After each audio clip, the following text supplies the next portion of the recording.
What is up, ladies and gents? It is your friendly neighborhood BJJ podcaster, RAF ESPARZA, coming to you with another great installment of The Bullpen, a joint venture between Inside BJJ and The Grappling Hour. I hope you're having a great day. I'm having a very good day. My voice is mostly back. I have just come back from the region of Las Vegas, where there was, I don't know if you guys heard about this, a little event called WrestleMania that sold out for multiple days. Huge multi-million-dollar gates every single day. And yes, your boy went for over 7 different WrestleMania-themed events during that week. And we have lots to talk about. But speaking of which, I'd like to go ahead and cut it now to my good friend, Tim Freeman, who did not go to WrestleMania, but I'm sure saw some clips. Tim? I did not go, but I did observe live on Netflix. Thank you very much. Or I think it was on Peacock, maybe.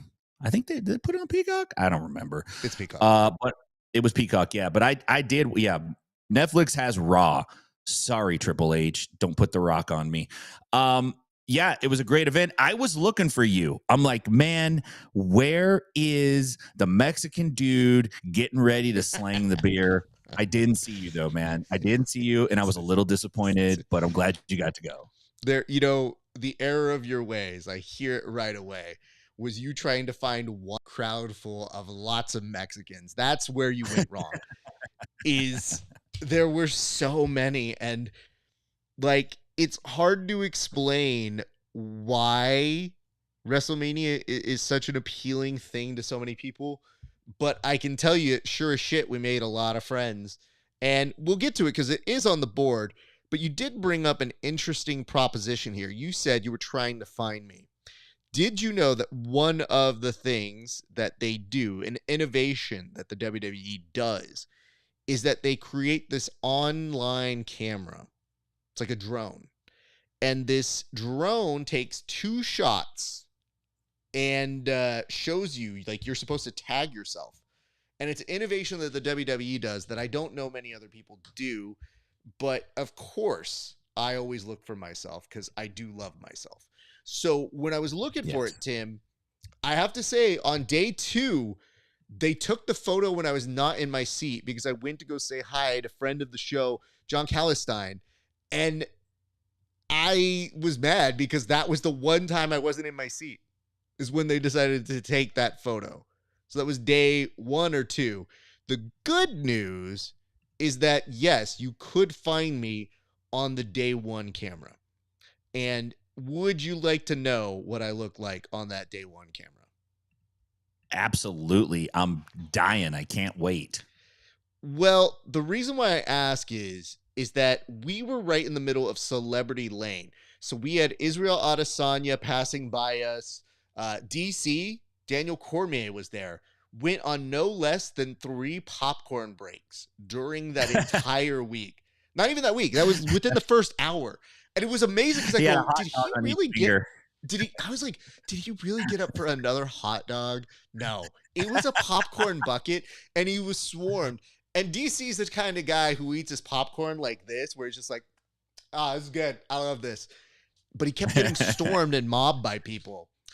Here's what I can show you I look like. And it's not far from what I'm sure you would imagine. Because when I saw this photo, a friend hit me up and said the first thing on his mind was, what were you mad about? He was like, what are you arguing about? And it's not far off because it definitely looks like I'm feeling something. But I think in this particular photo, I'm actually conversing with one of the people behind us. And all of these fans are very passionate about what they feel. To my right, camera right, if you would, the person right, is my buddy Brady, who's got me this shirt. It's the Super Lucha Bros shirt, which we love. Brady, go win your fight tomorrow. And it's for Penta, and it's for Ray Phoenix, where we went to go see them, part of their Republic of Lucha shop that they have out here in Pasadena. But we had some people behind us who I was just kind of like conversing with, and I can almost guarantee you they said some dumb shit that I was like, excuse me? So it happened a couple times. We made friends with everybody.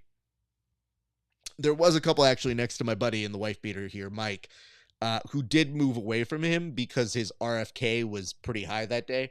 So as he was talking, it became very present to me that I don't know that they're very comfortable with us. So it was an excursion. But yeah, it'll be on the board here in a second. It says, Wallow J, welcome. Hello, gentlemen. WrestleMania weekend was awesome. You are damn right. And it should be 39% of the show today. But we do have other matters to talk about. Of course, Kevin's still on hiatus. He's not dead to us. Don't worry about that. We haven't gotten to full dead on perspective. So before you get to the jokes, if you arrive late, it is too late to make the Kevin Sherrill is not here. This time it is an excused absence. He has a parent's note. We know it has been put into the Accords. But I have to ask you this because I don't know that this made the board, and you can tell me if it did, Tim. What are your general feelings when somebody out of the blue says they have a 350-0 record? Because I've heard of the 400-0 or 401, depending on the stories you've heard. But nowhere in my brain did I think, oh, Hegan's got one of those too?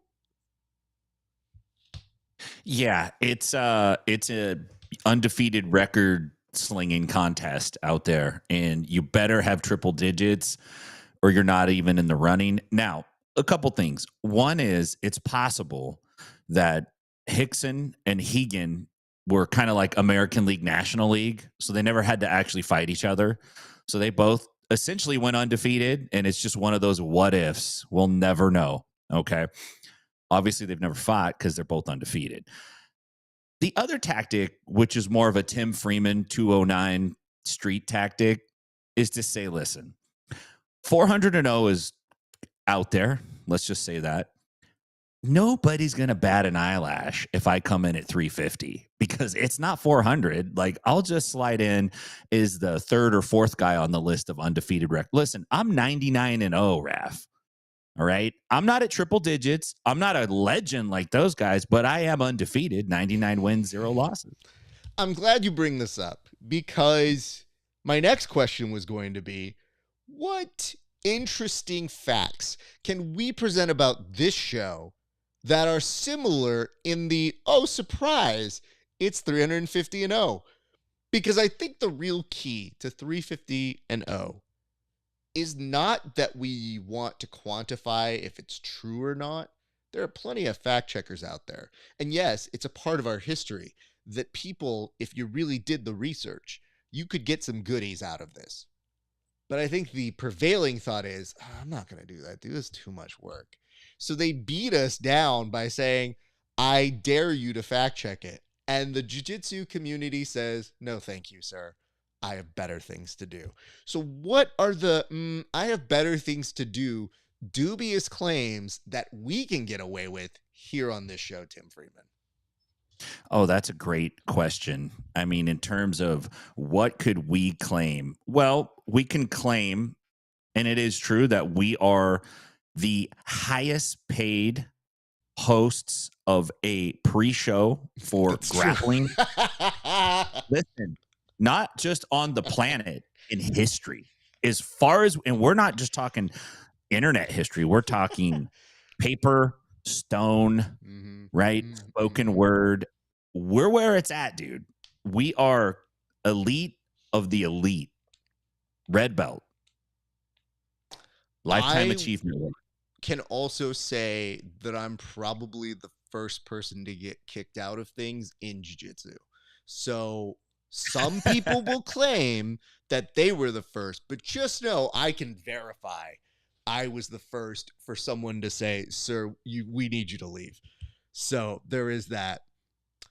I can also say we have, what are our other bragging rights? We probably have addressed the most internet comments out of any show. Yeah. In jiu-jitsu. Now, some like to say, ooh, we brought up a nice mean tweet. This said really mean things about Ethan Quellenstein. Like, fuck that, dude. We do that all the time. Literally, I have people trying to roast me, and it has been a source of contention here on the show. So we have done that since day one. But just letting you know that. I think the other one we could connect this together and say the bullpen as a growth of the grappling hour and inside BJJ and all the other cool shit that was happening back in the day on the mat, all that stuff. This is the longest running jiu-jitsu production show in history as well. Yeah, that's facts. That is, nobody will ever be able to take away our bona fides as the only people still doing it. Because outside of us, it's Joe. And Joe Rogan is not necessarily a jiu-jitsu podcast. You would know that because his references about jiu-jitsu are still from 2009. I know. They're all from Pride days. It's just like he'll talk about something and then you'll realize like this dude's back is so fucked up. He hasn't rolled since the first Trump administration. Not that he doesn't want to, I guess, but he's out shooting ear or elk or deer, whatever he's after this point. So anyway, I guess what I'm saying to you guys is going forward, this might be the game, but anytime I hear somebody bring up a new fantastical stat, we will have a moment of self-brag here on the show. And that is a promise because I thought about it and it made me laugh. And rather than verify or de-verify it, I said, why don't we just go along with it? Because guess what? We've had over 1 million people view this show. Don't look it up. Just take it at the base. There you go. If they can do it, good for us too. Next week, it's going to be 1 billion views. Tell me we haven't. It's 1 billion 1 second views. Think about that. Do the math? Nope, too lazy. That's the new statistic. All right, Tim, with that, we should probably head to the board. And yes, we have a lot of stuff to talk about. Now, here's what I'm going to start the board with this week. And it's a big one, Tim. It is this week. Yes, I just went to WrestleMania. And normally we only give everything about a 3-minuter. What I thought would be fun is for the first 5 minutes, I will allow you rapid fire to ask me questions. Any questions you have about WrestleMania, and I will answer them as fast as I can. So that is the exercise here. There's a lot to cover because I went to 7 different events, some associated with WrestleMania, some indie, and mostly all of the WrestleMania events ranging from SmackDown, Mania Night 1, Mania Night 2, and the Raw after Mania. I will take your questions now, Tim. Out of these 7 events, what was your favorite match? It has to be Roman Reigns, Seth Rollins, and CM Punk. Though, very big appreciation to my girl Io Sky, who was killing it and just got a 5-star review, which is amazing. So it technically, if you're a Dave Meltzer, which nobody is, you rated that one higher than the CM Punk, Seth Rollins, and the Roman Reigns one. However, I will say this. It also had Paul Heyman, which added cinema. Yeah, Heyman is a master. He's a master. What a great performer. Totally agreed. Second question. Most disappointing match from WrestleMania Saturday and Sunday. The ending, the night 2, Cody, John Cena, Travis Scott. That's a beast of their own design, though. That was them including The Rock and not getting a payout for that. Now, granted, I was willing to afford them some leeway because they said this is a full year program for John Cena. It was pretty disappointing. Tiffy and, it was Tiffy and Charlotte Flair. That was a hard one to watch because it looked like neither of them were selling for the other. And I will say, on night 1, it felt like the Roar Raiders and the New Day didn't do anything wrong, but the crowd wasn't into it. And I just thought that was supposed to be the Street Profits spot. So there's that.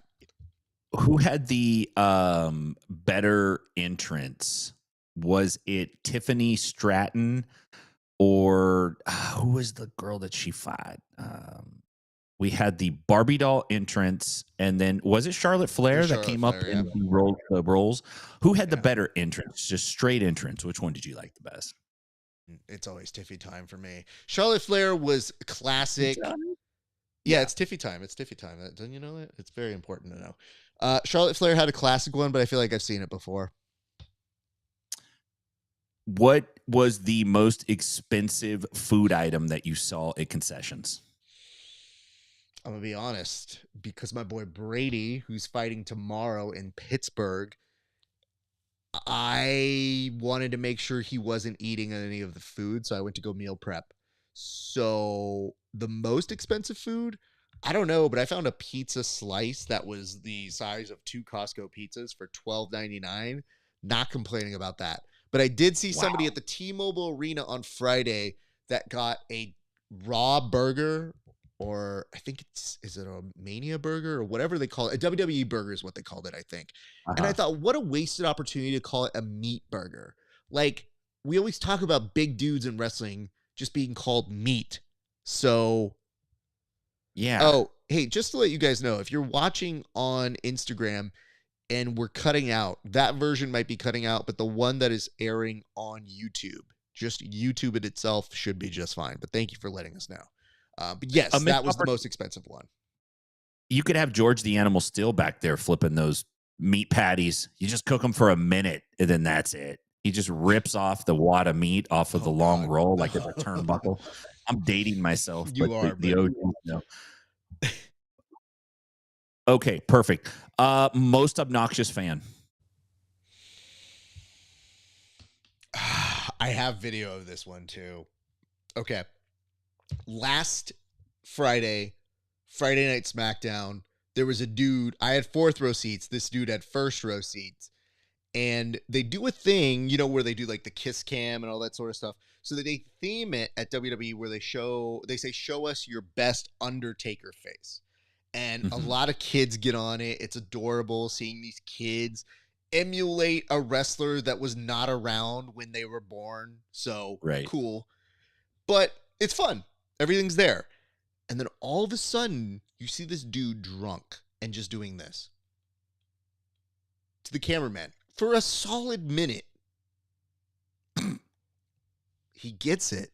He does it. It's a shitty impression. And then he sits down defeated. And the minute he sits down defeated, they cut to a kid. And this kid gets a huge ovation. And it was the best 1-2 punch of the whole weekend for me. Because there's one thing I love to do at WrestleMania. Like, obviously, you go for the spectacle. Obviously, you go for the athleticism. But you'll also go for the people watching. And that, to me, was pristine people watching that I happened to get on tape. And it was phenomenal. That's beautiful. That's beautiful. Who had the most flips in their match?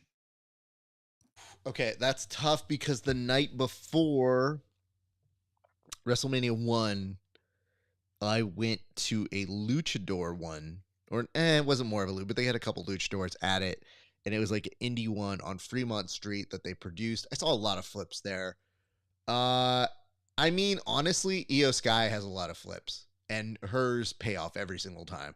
Like, I cheered for her like a proud dad every time she did it. That's great. That's fantastic. Let's get into your biggest surprise. Like, what biggest swerve? What surprised you as a seasoned, salty wrestling fan? Joe Hendry being a big surprise was good. I like that. I wasn't trying to book the event. So can I just tell you my one small little gripe with people on this? I think the biggest problem that wrestling fans have is that they want to book the finish. So what they do is they send me their thoughts on how it's going to go. And then they'll send me their thoughts when they're mad it didn't go the way they predicted. So really, what they're doing is just yelling about it not following the trajectory that they booked. So I just try to, when I go to them, yeah, sure, I have my predictions, and sure, I'll tell them to people. But I'm not the person who, unless I say it on this show, goes to my friends and goes, told you so. I just go like, yeah, I said it. In fact, the beautiful thing about having a show is it's on record. So usually if I say some shit, it's on air. Yeah. Every once in a while, for fun, we'll say, I called that one. Or, hey, Raf, you called that one. Well, thank you. That's so nice of you to bring up. But when grown men are like, this finish wasn't good because they didn't do this, and I was really mad, and actually, I'll use a better voice here because somebody just put this. Guys, pro wrestling is actually fake. You know that, right? You know it's fake, right? Yes. Egg, you were probably the last person to figure out it was fake. So right now, you posting this is a good way of you outing the fact that it probably took you the longest to figure out. But nonetheless, way to put it down in the public record, sir. Yeah. But yeah. So Joe Hendry, I was not trying to book who Randy Orton was going to have as an opponent. As soon as he walked out, huge pop. Really enjoyed that. And if you think about it, you want to have a good pop moment because they obviously are going to make the match shorter. And some people were like, man, he got squashed. He just totally ruined the TNA belt. And I was like, dude, he is now the biggest merch seller on WWE.com. I think he's going to sleep just fine because he got Randy Orton to do his gig, to do his stuff. So this has nothing but upside for him. And at the end, they seem to suggest, we'll see if they do it, but they seem to suggest that Joe Hendry will get a make good in the future with the company. And I think that bodes very, very well for them. Last question, because I know we're up against the time. Did you see any, and if you did, you got to describe them, fights break out in the crowd? Because that's 7 events, man. That's a lot of events. So when I make friends, I really do actively try to make the best of the situation. So my section, there were a lot of people who had combo seats, which means day 1 and day 2. And I'm super social when it comes to these things. When somebody has a good joke, as somebody who's done comedy, I laugh. I don't no-sell their joke. If I think it's funny, I laugh. And then I like give them props. Like, that was a good one, dude. Good job. I just try to be a good audience member. And before you know it, you're making connections. You're all laughing at each other's jokes. Everybody gets along. I had a very sweet woman on day 2. After I made some Mexican jokes, I wasn't sure where we stood. In fact, it was when Chad Gable, wrestling as Grande Americano, got up and cheated. And I said, oh, he cheated. That's how we know he's really a Mexican. And this woman just under her breath goes, no, he's not. And I go, ma'am, I don't know how to tell you this, but I'm Mexican. Like, I feel, and I'll say this on public record, I don't mind making the best choices for your jokes. Yes, people have PC thoughts and making jokes clean, but I still get Mexican jokes. You can take everything else away from me, but big head and Mexican jokes, they're not going anywhere. They stay with this guy. So I'm looking at her being like, no, we're cool. The next day, she gets to her seats, making conversation, and just goes, would you like some raisins? And she had brought in all this extra food. She's like, I have chips, I have raisins, I have some hot Cheeto stuff. Would you like any of this? And I go, this woman, this is my gal. Look at her. And she looked at me and she goes, are you guys famous? And I was like, no. Yes. Like, that's where you messed up. Yes. No, I was wearing my Grappling Hour t-shirt. And I was like, well, I'm recognizable in a very niche sport, but I wouldn't really ever call it famous. And then I realized, I was like, oh, I'm next to 2 people who, one fights, he has a 14-4 record, and the other is Jimmy House, who's a black belt and a power lifter, who probably could be very famous because he himself is starting to work as a professional wrestler. So yeah, I was around famous people. So by the end of it, she was, But Sergio Loba says, Instagram audio is not good. YouTube, it's fine. It just exactly as I said it. That was exactly why I said that, sir. You know, I think it's fair to say that WWE is slowly becoming the grappling gateway drug Just think about this. It's like, listen, you guys think this drug is the shit? You need to try smack. You need to inject it right in your arms. You need jujitsu. You need no gi sub only grappling. You want to get even more niche and crazy? Get into that. Would you like to hear some real talk, though? We're going to get to our other topics, but this is something I think is very important to cover. And I'll put time on this to make sure we don't go too far over. The real hero here, Tim, was actually the fact that on Thursday I went to Bloodsport. That is Josh Barnett's Bloodsport. Hey. It had over 1,300 people in attendance there at the Palms, including a gentleman by the name of JP, who beat the shit out of me at a Naga once, but is now famously on his way close to the UFC. And he was in attendance with like Shane Collins, some other MMA guys who I know. And they were up in like the top of the first row section. So I looked at them and I was like, oh, they're here. They're appreciating this. I will tell you this, though, Tim. People went nuts for Bloodsport. Here's the format. We're used to jiu-jitsu. One match happens. There's a little bit of bleeding. There's a little bit of waiting. But guess what? Bloodsport had better pacing than every other jiu-jitsu event. Now, I know you said, Sergio Lobo, nah, PGF, please. Here's the issue. If you don't learn production from places that actually make money, how will we ever make this sport bigger? So every time you guys complain about other sports having more money, you need to learn what makes them work. So that way you can see how to draw more people. Bloodsport doing about 1,300 plus tickets and an audience going crazy is nothing to ignore. But to us, jiu-jitsu people, they had people like Shinya Aoki, who was in a match. They had wrestlers like Karrion Kross, who is a jiu-jitsu brown belt. They had Natty Neidhart, Pete Dunne, William Regal's kid, and Josh Barnett and Gabe Kidd, who is actively the best working heel in the business right now. And yet, you know why it was so interesting, Tim? They have no ropes on that ring. You can only win by submission or by knockout. So everything gets sped up. So these matches, the squash matches, were like 5 minutes. But the big marquee matches at most were about 12 minutes. And they're designed to be more MMA based. And the audience was there for it. Like a scripted or a planned outcome version of what it is that we do had people on their feet doing standing ovations. And I thought there's something here that I know has existed for Josh Barnett, but him letting his credibility does not hurt that world. Yeah. And I will tell you, I think it is worth studying because that week, with a lot of people who don't necessarily ingest our product, I thought we could learn a lot by that pacing because people loved the martial arts element, even though they weren't fans. How do we get those people? It's achievable, but you got to think outside the box. So that is my big hint to everybody in the world of MMA and jiu-jitsu. Yeah, good stuff, man. The entertainment is where it's at, not just, who has the best armbar. Absolutely.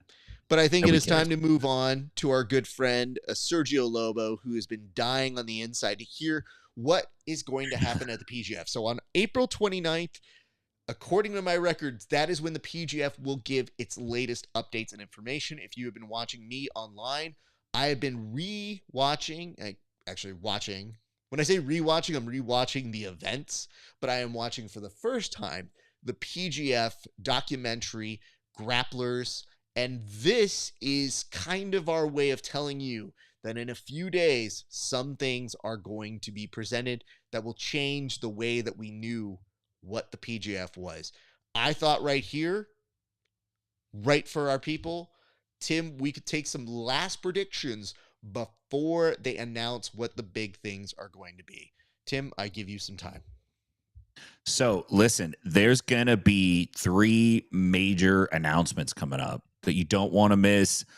I would venture to say that these announcements will be groundbreaking in jiu-jitsu. Never been done before. So stay tuned for that. I can say this, I could tease a couple things. And you know, prediction wise, it's kind of hard because every time I think I know exactly what they're going to do, they kind of swerve a little bit. And that might be part of the commissioner's sly, like a fox, you know, Bill Clinton style of movement and socializing and getting things done. But listen, you got to look for money bags. All right. There's going to be some money bags that are going to be dropped, and it's going to change the game. And I think really what it is this tagline right here from the great Wu-Tang Clan: cash rules everything around me. This is about real money. We have completely come in under the second Trump administration, and we've got rid of the funny money. There's no more PGF bucks. That's gone. We're talking about real money, major implications, major announcements. And I will drop this. If you go to pgf.world/rankings, they have their XP rankings up on their site. You can level up your grappling character there. It's like Elden Ring. Got everybody listed. You could check out everyone who's ever competed for the PGF, and it has their XP rankings. It's really cool stuff. Congrats to Ryan Aiken. He's at the top. There's no way he can't be at the top after his season 7 performance. A lot of big stuff coming. I think they're going to announce some pretty big coaches. I think that's probably maybe something that will happen, as well as some a big returning star. So it'll be good shit, man. Good stuff. Pardon me. You're fine. Nobody cares right here. We're all right. We can say the shit and the fucks here at this show. And it said, I just heard a rumor that Craig Jones might be a coach for the upcoming season. That would be wonderful. But I think we're going to have to come back to that one in a minute, because I think that may run into another area for topic of discussion, but we'll come back to that in a moment. Here's what I would say about the PGF and just their announcements. I think we're at a place now where we've come to expect a lot of things from them. They've definitely upped the production scale. I think the big question and hint that I should give to you, the audience members, is where do you think they can go? Because what haven't they done? That's really the question that we need to start asking ourselves. It's not where do you think they're going to go because they've done this in the past. I think they're always trying to push it a little bit forward. So if you're really coming up with predictions, that's the big question. Is it a new home? Don't know. Are there new people involved? Don't know. What is it going to look like this season? Not fully sure yet, but I can tell you, if those are the areas you are looking at in terms of how you ask questions, you might be able to make better predictions. And given how some of you like to send me your WrestleMania predictions, I wouldn't be surprised if you try to send me questions about, oh, this is what I think the PGF is going to do. Feel free. Because I need stuff to roast when we're on this show. I'm not short of needing content. But if you'd like to, put that into the ether. And what you can do to pay it forward even more is start liking and sharing and commenting on these videos so that we can get more people to watch the PGF and love it in a way. You probably watch over 30 basketball games per season. That's what the stats say. So you could do well to make sure that you watch every single one of the PGF, because there's a lot less content of that than you get. So every time they put something out, let's get that in there. All right, that's going to do it for the PGF. We look forward to hearing those announcements on. We look forward to that. All right. So you heard a rumor that Craig Jones is going to be a coach, but the big rumor that happened over the week is that Craig Jones is going to serve as a coach against competitive nemesis Gordon Ryan. So, what are our thoughts if these are the two rumored coaches for the inaugural season of the Ultimate Grappler, which unfortunately does have the acronym TUG? Tim, your thoughts? You know, it's an interesting move because initially I think we all kind of thought it would be Mikey Musumeci versus Gordon Ryan. And there was speculation, and it wasn't all bad. I was kind of looking forward to seeing Gordon needle Mikey day in and day out until he loses it, right? Dumps a bowl of pasta on his head. But they come out, they announce Craig Jones, which I think is more compelling. I think more people want to watch it. It sets up a potential super fight, potentially. I think people would pay to watch that. It's interesting to me. It's like, how is the UFC Fight Pass going to promote this? This is like the Ultimate Fighter meets Hot Ones. This is going to be something with leg locks. It's going to be something slightly different that we haven't seen before. I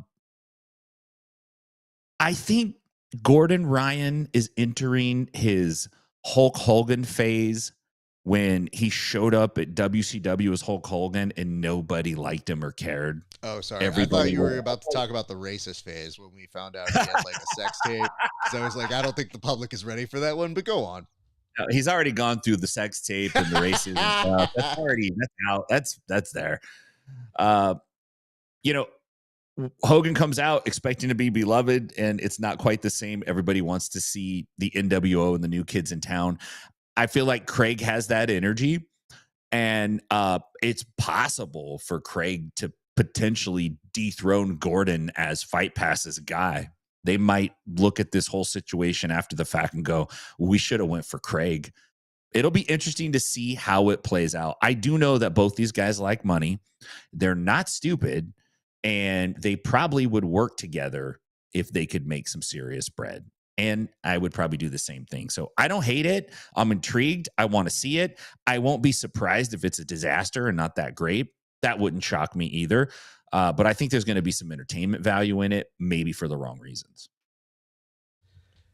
Here's what I'm interested in, because the one thing that does happen here is that Gordon in person is not necessarily a huge shit talker, and Craig is the best instigator ever.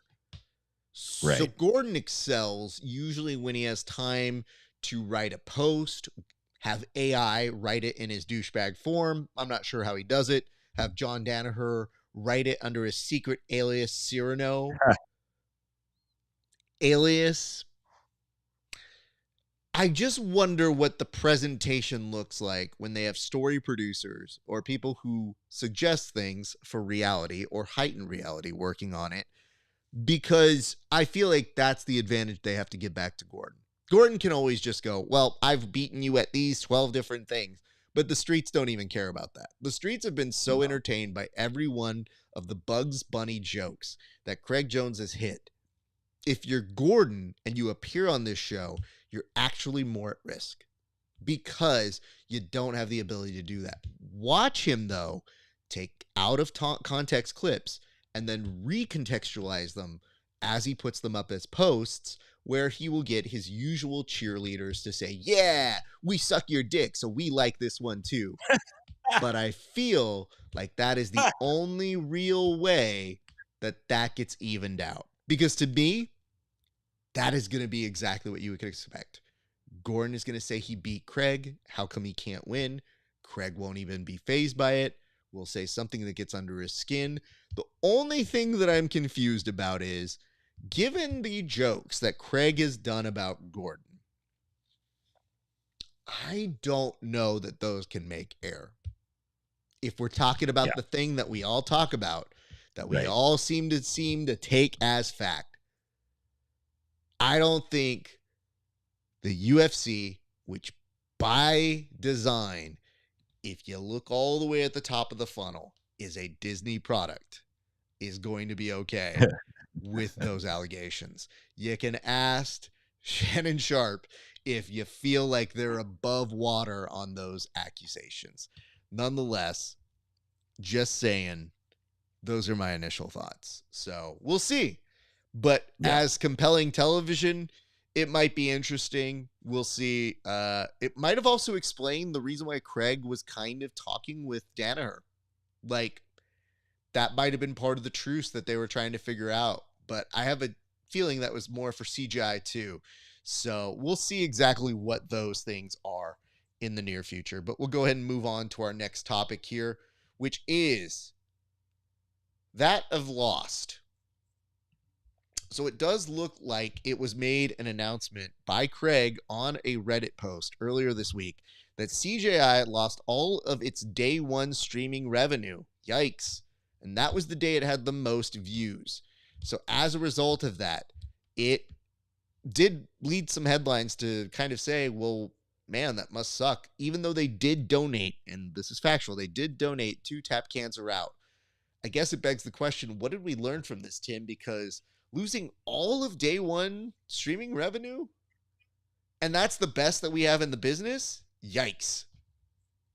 Yeah, I think what we learned is next time Luke Rockhold wants to come out to Who Let the Dogs Out, we need to check the licensing on that first. Yeah, apparently, you know, Eye of the Tiger is not free to play as your walkout music. And I think this is an issue actually that we're going to start seeing come up more. We can all think back to, and I won't even name names, any jiu-jitsu promotion that puts on super fights that allows you to pick a walkout song, I would speculate doesn't have an appropriate license to use that walkout song. Now, that's really not a problem if nobody's watching. But if I take that and I put that behind my paywall and I have 50,000 eyeballs on it who are giving me money for that product, well, that might be a different story if I'm a record executive and I'm looking how to squeeze as much money out of streaming rights as I can and out of publishing rights. Then, yeah, it makes sense. Like things like this are probably going to come up even more as grappling starts to grow. It's one of those unintended consequences of growth. Like things like the lawyers start paying attention. And when the lawyers start paying attention, everybody's got to behave. And I think that's kind of where we're at. I would expect there to be more focus on this in the future. And jiu-jitsu is a lot of monkey see, monkey do. So once Craig does it or some big organization does it, the rest of them will kind of fall in line probably. But it was a little surprising that this happened. At least it was only 10K, right? That's what I had come across. I don't know if that's true, but I had read that Spotify got the 10K, not Craig. So I don't know. Is it Spotify or was it YouTube on that one? Well, I think maybe what happened was they were streaming from Spotify onto the YouTube, like as the music. Like, how are we going to play our music? We're going to stream. I don't know. Maybe YouTube demonetized them. So Listen, I don't have all the facts. I just have facts. You know what I mean? And sometimes it's not facts with a CTS. It's FAX. It's that old school. Like I'm literally getting the paper roll out fresh. It's hot and the ink is smudging because I'm grabbing it with my hands. Tim just gets a hand, a piece of paper, and is like, "This is all I'm working with, man. That's all I know." Our research department, me. This is all I found. Here's what I would tell you. Some organizations have a license. Correct me if I'm wrong. I think it's like an ASCII. And, it's a very dicey situation. What you can do, because I do know the numbers pretty well that they had, you want to be on top of it the next day and monitor. Because on YouTube, it can tell you can replace the song. The problem is a lot of artists, before it used to be like you get a strike and they go, no. But a lot of artists, if they see that you have a song, or more specifically artist companies, they see that you played something and you've got a big thing like a Craig Jones Invitational, they go, use the song. We'll just take a nice slice of that little pie you got there. Yeah. So that's why there's no strikes against it per se. It's unfortunate. You can release the matches one by one, which I believe they have over time, and I think you can take off the music there. Yes, it does identify some new parameters that happens when you're a new organization and event. And it may have to make them a little bit more picky about what they do in the future, but you can get that license. I do believe that certain places do have it. I just don't know the full implementation on YouTube, if you can do it retroactively. Having said that, it also means that it's kind of the fault of not budgeting for that. So these are interesting propositions because you could sympathize with these people in the sense that, as Craig said, we never planned to put on an event. We just did. So I would hope that has gone into both budget and considerations for this next one. And to be honest, if you're putting it on YouTube, I don't know what you think you're going to necessarily make off of it. So just something to consider if the business model did have some revenue coming from it. It may have to be niched for that or look into getting a license, which I'm sure they have probably been told now. But I wish them the best. I want them to have it. And I want our fighters to also have the walkouts that make them feel comfortable. But full disclosure, you may not always get the walkout you want. Like, I think fighters and athletes have to understand they have a vision, they have a dream. I want them to have that dream. But if I ever come to them and say, I'm so sorry, we can't do that song, this is why. And it might not matter to them, but it sure as shit matters to the people putting on the event, which means they don't make that money. They can't put on other events. So just Yeah. food for consideration here. Can I just pick on this bone a tiny bit here on the walkout song? Here's what I think should happen. If you're a fighter and you don't have like a really stellar record, you're just amateuring, doing the lower level events, you don't even get a walkout song. You don't get to get a fancy haircut. You're not allowed to dye your hair, paint your nails, get a custom mouthpiece. You got to go out there in a plain pair of shorts and prove that you can win. And once you start winning, we'll start talking about you getting your fight song. I can't count the number of times, and jiu-jitsu guys too, I've seen these guys obsess about what their walkout song's going to be. I'm going to pick this because it means this to me, and I'm going to have that, and they're going to do this. It's like, dude, you need to go fucking win. That's what you need to do. Don't worry about your walkout music. So I say, take it all away, make them walk out in silence. You got to earn those tunes. You don't get to just pick your song, pick a top hit song. You ain't Eye of the Tiger, dog. You're 0-1. Get out of here.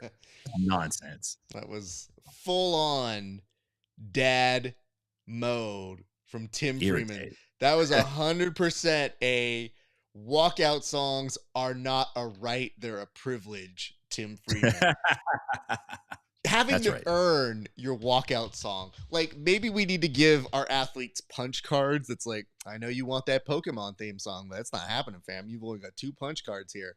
I need submissions. You know, that's a great incentive. I'm going to have to take that to the boys at Subversive and be like, nah, they got to get a punch card. Submissions give you 3 punches. A win gives you 1. A draw, I take away 1 of the punch cards. So... Hey. I think that's what we're looking at. I don't even mind them losing, but if they draw, boo, boring, take that off. So yeah, there's that. Why don't we move ahead to our next topic, which is that cut. On this topic, when we are talking about what to do, it says you did what to get cut or to cut weight. So what is this, Tim? Because when we're asking about it, you're looking at this, you got a great photo here that tells us and maybe signals that a lot of people in the past, when it comes to competing, have had to do a weight cut. So I guess the question here is that you're posing for us, Timothy. What have you had to do that was to get to your ideal weight cut? Well, I've had to stop shoveling food down my freaking gullet. That was step 1. Had to exercise. That was step 2. That's all common stuff. Then you get to the extras, the black magic, if you will, the unpublished farmer's almanac of weight cutting, because that's how many weight cutting methods are out there. It's wild. There's a lot of tribal knowledge when it comes to weight cutting. PJ Barch surprised the jiu-jitsu community. This guy, he's a classy guy. He's put together. For sure, he'll be in Zoolander 3, right? He's the guy for it. It basically said, hey, man, I was using Adderall in high school to cut weight.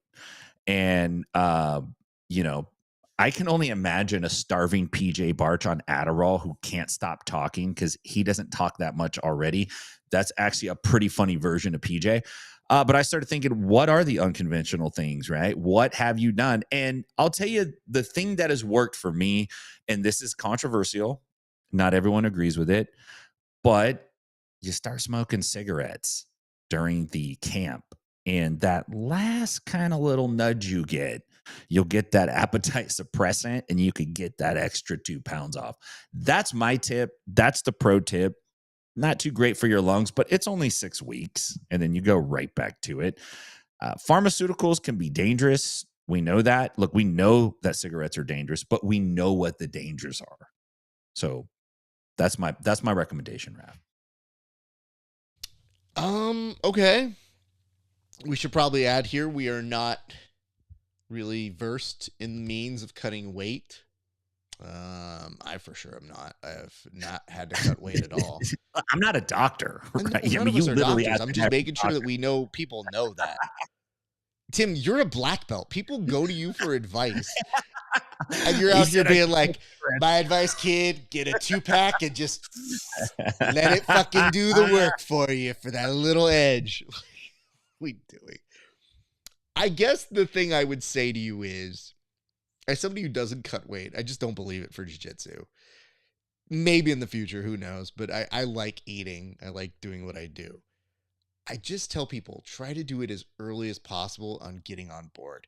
If you tell me you have 2 weeks to cut a certain amount of weight, my answer is you're not cutting the weight. And even then, I go, what's the purpose of doing it? Because yes, people do cut weight in MMA, and sometimes those MMA people compete in jiu-jitsu. And they have a statistical advantage for a little bit, but by and large, what is it going to afford you? You're fighting for a plastic medal. Are you going to win the medal or show how good you are or figure out your improvements? Could be both. So it just depends on what it is. Of course, Egghead says, Tim Ferriss has a good post article on cutting water weight. Now, see, that's a different beast into itself. Cutting water weight is very cool and crucial for a lot of people. But again, most of our guys don't have to go the full Christian Bale because they're legitimately just trying to compete at their local grappling industries. At which point, a 10 weight up or down does not mean your jiu-jitsu is good or bad. It just means maybe on this day you were able to beast somebody or get wrecked. That's it. And you'll probably beat them if you're well and properly hydrated. So we shall see. Nonetheless, let us go to our next topic, which is that of hugs. Yes, we all can get along. Well, Timothy, why is it that we can all get along? What specifically makes it that we can all get along? Because our next topic here, as it's trying to fast forward on me, is that of a fight. So why are we building up people to feel like everybody can get along before we show them how shitty humanity is? Well, listen, this is the feel-good story of the board where I set you up and make you feel good, and then the fight comes right after, and I'm like, you see how vile humanity is? It's when the comedian goes like, oh, I love women. They're all so great. Women are awesome. Big round of applause for women. And everyone's like, yeah, women, girl power. And then the next thing is like, let me tell you what my bitch wife did. This is kind of like that. But most of the stuff that comes out is like bad stuff, sensational stuff, drama, beef. I can pass your guard. No, you can't. All that kind of stuff. This is actually an article came out in Men's Health, written by Neil Vora, who's a doctor, and he talked about his experience training jiu-jitsu in one particular gym, and kind of, you know how it is when you get into the culture of a particular gym, like you're in, those are your people that you train with them, you sweat, you bleed, you laugh, you make fun of them, you eat, you hurt each other, right? You get tight. And then he moved to another gym. And now when he moved to the other gym, he was the guy at the new gym that had like a different set of, say, political beliefs or personal beliefs or social beliefs. And he was expecting like maybe this won't be that good, but it actually turned out very good because they really didn't care what he thought about things that didn't involve jiu-jitsu. They were there for the jiu-jitsu and the community and the culture. And he just talked about how like it surprised him, how it brought them together, people from all different walks of life. And we've all experienced that. We've also experienced some division too.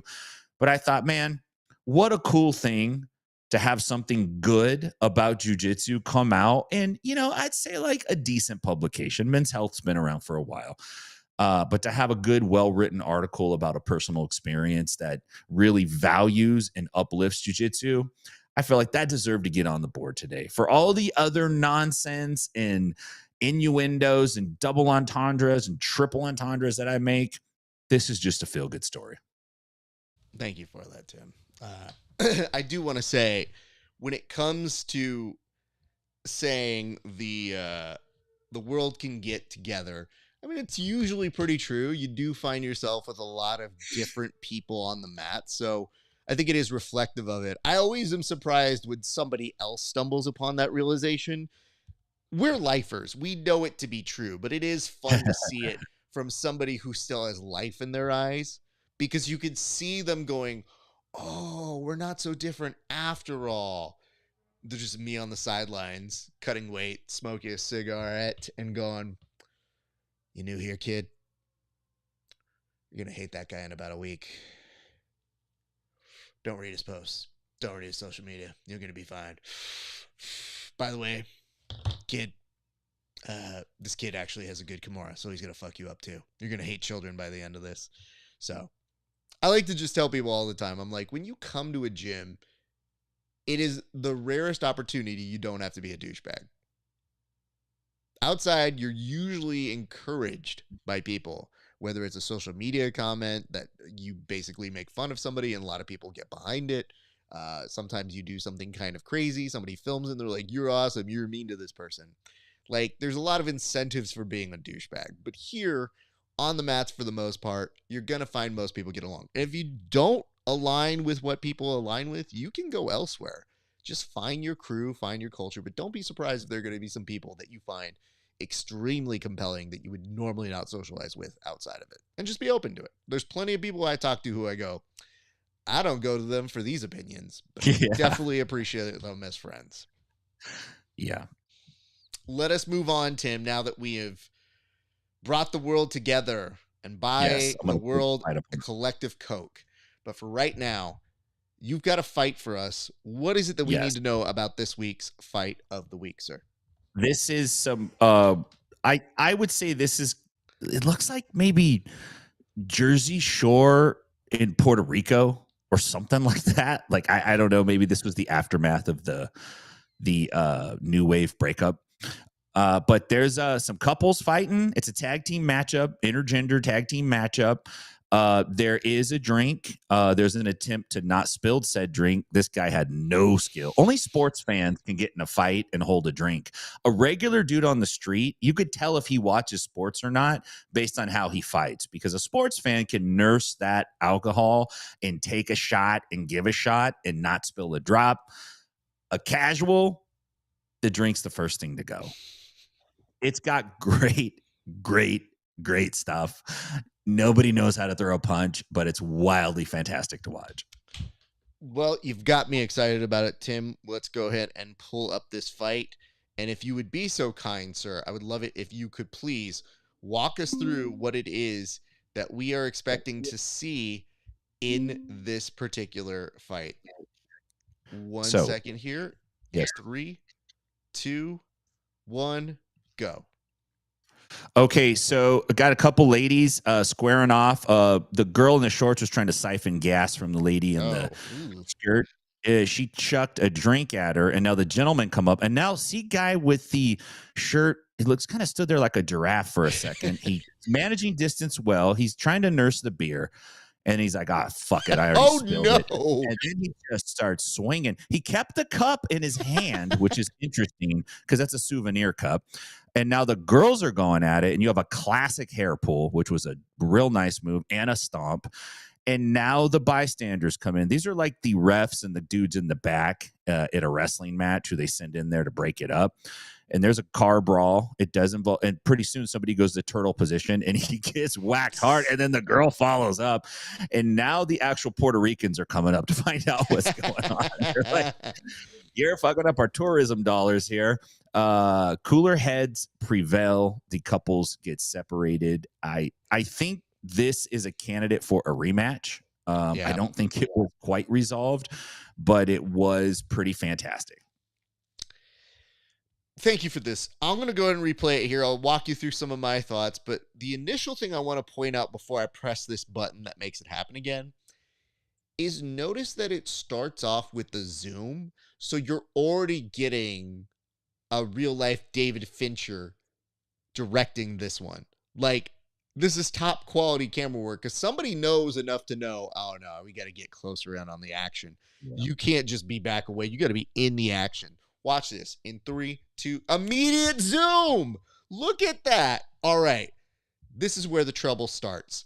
Now, yes, you might be asking yourself, I don't remember the scene from The White Lotus, but it's okay. It's one of the deleted scenes from the ghetto White Lotus. Now, there's some clear instigation here by the hair. The dude in that red shirt realizes his lady is in trouble, comes over, drink in hand. Now, I don't want to say she did anything bad here, but can we talk about this Mariah Carey throwing out the first pitch sort of throw that she's got? Because look, where did that go? How did somebody miss that badly? Look at this. 3, 2, again, she's going to throw something, and it just happens to fly away like a kite. It's a remarkable skill. Nonetheless, she throws her cup down at the floor, so she's 0 for 2 here. Now, this looks like my buddy Jeff Dye, so I'm wondering if Jeff got into this altercation while he was on a break. But he pushes her away. Now, this is where I think things are confusing because I'm not sure what he's essentially doing here, but it looks like a swat away, like, hey, you get. He's still got that orange cup, which looks like he got from McDonald's 20 years ago when they were selling those orange pumpkin themed cups. And he's telling him, like, I'm going to push you. I can't beat up her, but I want to beat up her. Oh, we're throwing hands at her. It's getting real dicey real quick. I have to make sure that I'm not just making that up because he comes swinging at the dude. That's clearly intended for the dude. He doesn't make much eye contact there. But then does a bat around and hits her. So unfortunate there. Do not love seeing that. Now he's calling out a challenger, and he really wants to go with this. Meanwhile, Blondie in the back wants to start attacking that blonde lady. Oh, the turtle hits. They're bad. They're definitely not sanctioned. But you know, when homegirl with the paper towels comes out, that's when you know she's got a mess that she is trying to clean up. Yes, she is definitely the island's cut girl to make sure that everybody has a fair. She's last stitch. There's Stitch, but then last Stitch. So she comes out. And I love player 22 who wants to make sure, hey guys, can you not try to beat up each other's ladies? That would be super helpful here. And Katy Perry lulls over to go pick something up off of the floor. Well, Tim, you're certainly finding a lot more of dudes who are willing to attack a woman. And it is interesting because in professional wrestling, they do those mixed tag matches where you go, oh, don't worry, it's not violence because it's all simulated. These are the ones when I go, oh, this is like a mixed MMA fight, and I have feelings about this one, and they are not favorable. At what point did these two dudes look at each other and we going, bros versus hoes? Yeah, like, let's not fight each other. We'll just fight each other's girl. maybe we can zoom in on the point when they just realize, like, you know what? I see your Schwartz is as big as mine moment here. Because, yeah, they go swinging. They realize that they're really not going to be able to do anything to each other. Like, this is Cyclops and Havoc realizing that they're just going to neutralize their own powers. You can hit each other as much as you want, but it's going to get real boring. And you would think this fight should be over once that dude's on all fours. But instead, he pushes him away and says, ah, shit, you went to go hit her again? I trusted you, bro. So, clearly in the future, guys, when you go on vacation, that is why you have a cup holder in your car. Leave it in the car. Go handle business. Dudes should fight dudes. Please do not fight the ladies. Thank you. That concludes my TED Talk for the day. We do have just a couple comments that I wanted to bring up here. The first was from Sergio Lobo, who put out, in response to our discussion of walkout songs, they need to get paid a lot off promotions. Promotions don't pay grapplers. Sure, some do. I didn't know that. I think you would be interesting They also need to get paid. A lot of promotions don't pay grapplers. Okay, no punctuation there. Here's what I would say. I think promotions pay you based off of ticket sales, so I think it is a weird dynamic. A lot of athletes just think they should just be automatically paid. But while I'm amicable to athletes getting paid, what is the return? Are they selling tickets? Are they getting people to watch? So really, good promotions make you a partner and make it so that you can make money off of it, but you guys got to promote just as equally, because otherwise, who's going to watch this? How's the model work? I would love to have an NBA contract where you get the numbers that the NBA would get, but nobody here can secure those numbers. Zero. So in the intermediate time, it's a lot of cooperation. So when the discussion was not pay for grapplers, it was walkout songs. Perhaps we're bringing up the wrong point when we're trying to tell you that's even less money to pay the grapplers. So if we partner together, maybe we can find solutions that can make interesting walkouts, but are from kind of Creative Commons music or that is allowed to be published and used. So we're still not anywhere near an answer, but we were articulating the point of walkout songs cost money, and CJI was the best presentation we've had thus far in the sport. So just letting you know. Thank you for the comment. And then I think Egg was saying white or blue geese only as well. Okay, Mr. IBJJF. So I don't know exactly what he's referencing here, Tim. I'll ask you, do you have any idea what this is entailing? Yeah, I think he's trying to out dad my dad. When I said you shouldn't be able to wear, your own kit, you got to wear like plain black trunks. He's like insinuating I'm going IBJJF. Listen, I'm not selling the black trunks, although that is a missed business opportunity. They have to be approved and purchased through an approved vendor. Tim Freeman Enterprises, thank you very much. Yeah, I think that's what he's getting at. Listen, Egg, we already hear your dad thoughts in our head before you send them. When you send them, it just confirms that, yes, indeed, we know you. It's also not a way to diffuse the situation and be like, I'm going to get to the joke before you do. I guarantee you've never gotten to a joke before I've gotten to it. So, oh, Egg, I love you. It'll never be a case of like, if I do it and get in front of the joke, they'll never be able to make fun of me. False. Always. And we've got enough material. We'll go to somewhere else. Having said all this, thank you guys for your comments. We will, of course, take them into consideration as we do next week's show. But for right now, I think it's important that we go to tell the people where they can find us. Tim, where can the people find you, sir?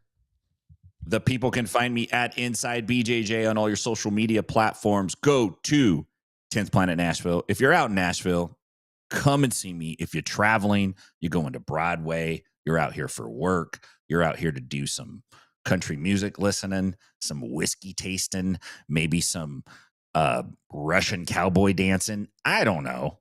Come out and see us. If you're out in Stockton for court, funeral, other legal matters, please go see my boys out at 10th Planet Stockton. Great to be here today, Raf. Thank you very much. Stoked that you got to go to WrestleMania. Super, super envious, but happy that you did it. I feel like I was there with you in spirit, and I got a little rub from it. So good work, my man. Don't need to say that part out loud. Okay. So what I would say to you is I felt like I was there for all of us. I definitely paid enough for all of us. But here's the one thing that the WWE has done that has pissed me off.